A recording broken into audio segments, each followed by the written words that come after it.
All right, folks, I promise I am not in some sort of palace right now. I'm actually in a gym here in Ekimai, Bangkok, Thailand. Put some B-roll of the whole place, super nice.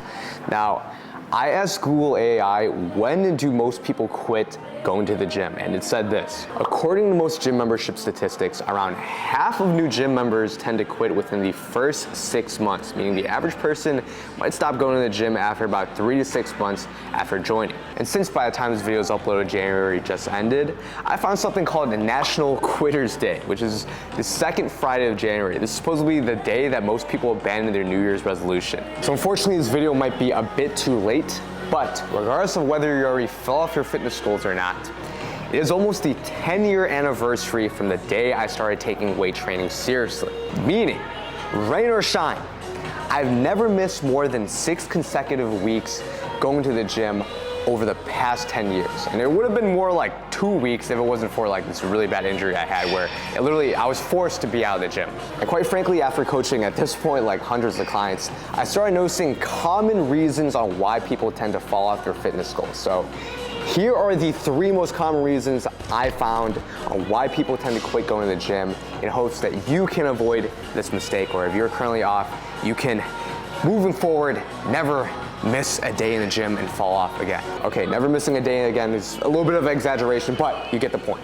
Now, the first one is unrealistic expectations. Look, if you think you're just gonna walk in the gym, pick up some weights, and within the first 3 months look like you work out, temper your expectations. Now, perhaps if you're young, got amazing genetics, already lean, so sub 15% body fat, then sure, you might see some progress within those first 3 months. But of course, on average, we're just not all born that way. And the truth is, building your dream physique is likely gonna take much longer than you anticipate, as in like several years. But I feel like, ironically, at least for the natural lifters that do eventually get their dream physique and have something impressive to show, they go in already knowing that it's gonna take several years. And this way, they're not gonna get discouraged like 3 months in when they barely see any progress. At least on the visual side, because on the strength side of things, in the first 3 months, you should be seeing strength gains, but more importantly, your form should be drastically improving with every session. Which is why the good news is that most individuals will likely see some sort of progress within the first 3 to 6 months if they do things correctly.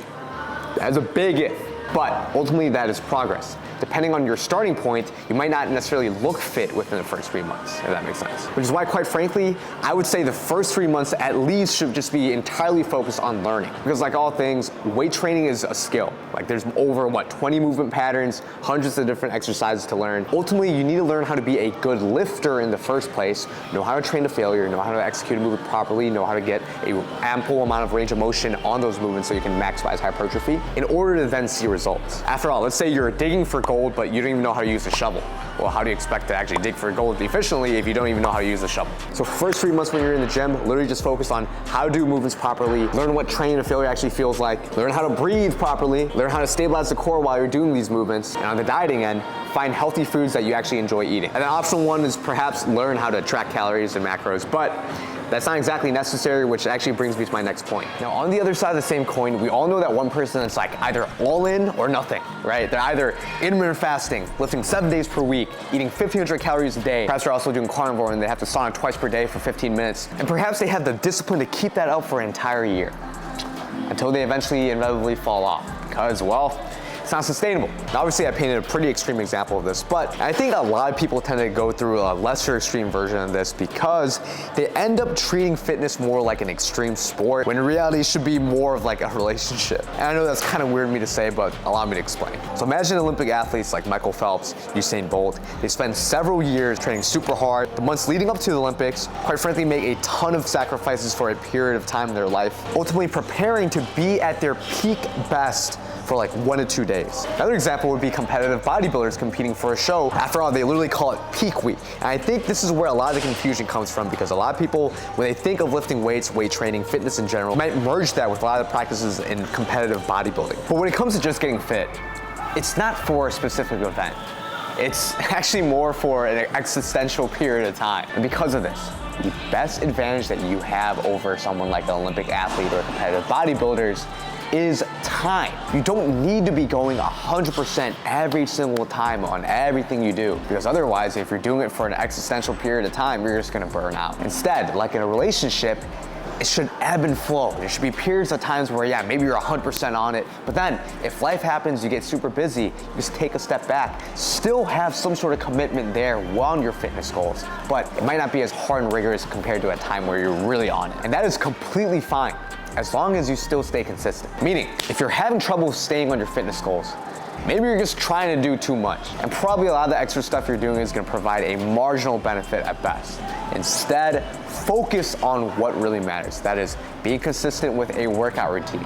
If that means decreasing the amount of days from 7 days to 3 times per week, that's completely fine. And secondly, prioritize lean sources of protein, vegetables, and fruit in your diet. If you hate the thought of tracking macros, so be it, don't track. Now, is this gonna be truly an optimized approach where you're gonna be maximizing muscle growth or losing weight as efficiently as possible? Of course not.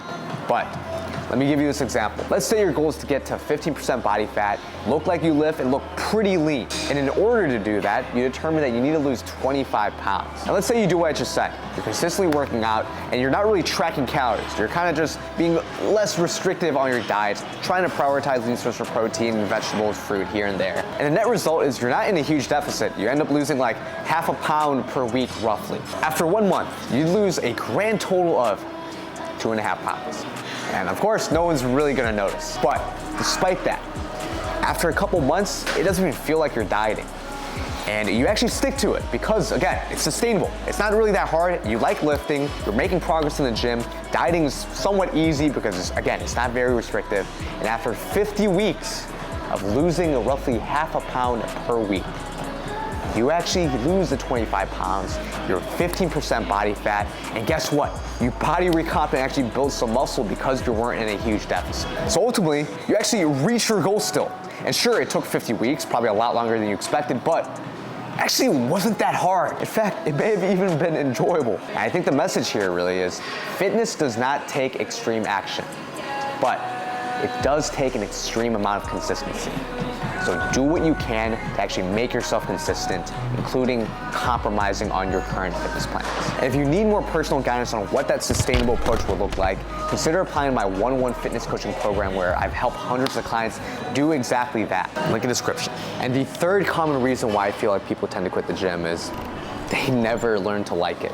They treat it as more of a means to an end rather than a lifestyle. We all know that one friend who used to work out and then all of a sudden when they get a girlfriend, they just drop it. I think it shows in that case that their real motivation for working out was just literally to get the attention and validation of girls. Which, look, I'm not gonna judge, it isn't a bad thing per se, but ideally that should be one of many other reasons complementing your motivation to go to the gym. Now, honestly, I think it starts with truly being grateful on being able-bodied in the first place. You have to remember that merely having the option to even get in shape in the first place is a privilege, because there are those who don't have that option.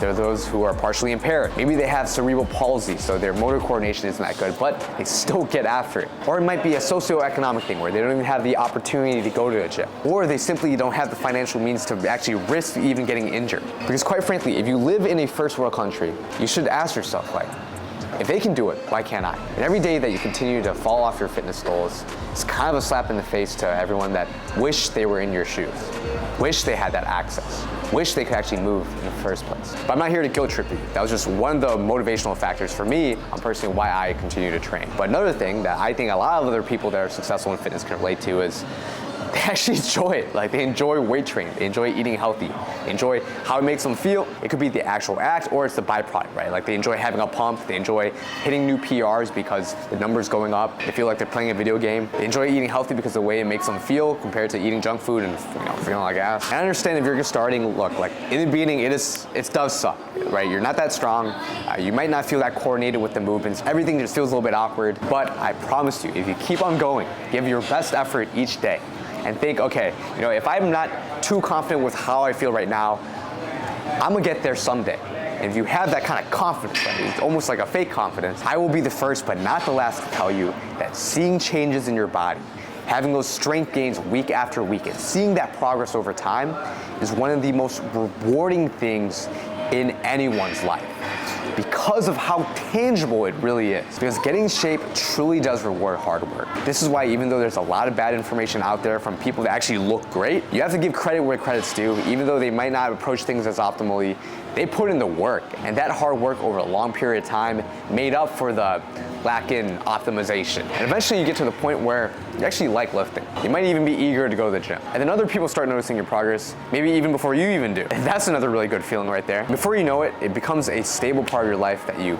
ultimately enjoy. So to summarize quickly, don't have unrealistic expectations. Try to focus on being consistent, learn the movements, give yourself 6 months before you make any judgment. Secondly, don't overcommit. 6 months might seem like a long period of time, but remember, you're not going like 110%, running marathons every single day, restricting yourself to only eating chicken breast and pasture-raised broccoli. No, find a balanced approach so you can actually stick to the 6 months without pulling your hair out. And thirdly, honestly, try to have a good attitude when you're doing this. Don't treat it as a means to an end. Don't be thinking to yourself, you're like, oh man, do I have like 10 other things I'd rather do than go to the gym right now. No, actually try to learn the movement, be in the moment, because after all, even if you do get your dream physique, you're gonna have to maintain it. So theoretically, you're gonna be doing this forever.